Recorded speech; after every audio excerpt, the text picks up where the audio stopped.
Meanwhile, the Radio Philippines network joins forces with the People's Television to propagate original Filipino music. Jonathan Llanes tells us more.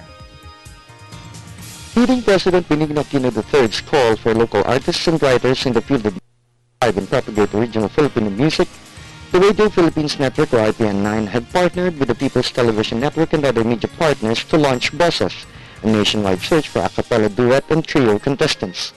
In the official launching of Boses in the country's summer capital, RPN 9 President Robert Rivera explained that weekly, monthly, and quarterly winners will have the chance to compete against 11 other finalists in the grand finals to be done and aired over the People's Television.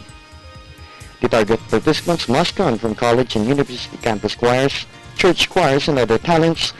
We came about with Boses because we want to harness purely the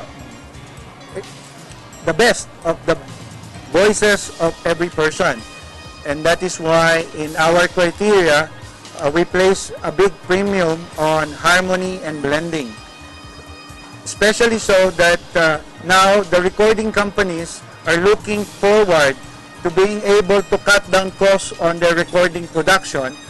Unlike before, when you produce a record, you have to hire session musician to prepare for the -1 accompaniment. Now it's going to be just merely the voices. And in Canada, as well as in the US, this is the new. Meanwhile, 80s balladeer and Boses host Anthony Costello expressed jubilation in the conduct of Boses since this will pave the way for the resurgence of original Filipino music.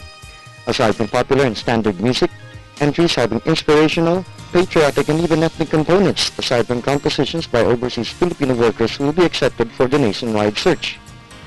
Costello stressed that no discrimination will be done for all singers and writers that will compete for Boses. With President Benigno Aquino's call for the resurgence of original Filipino music, kaya ginawa ito ng RPN. Dahil talagang kailangan, yung gagawin mo, ang gagawin natin, lagi na lang nating nire-revive yung mga dati. Okay yun, mabuti yung nire-revive natin kasi may equity na yung mga kanta. But we need new ones. We need new Filipino original songwriters.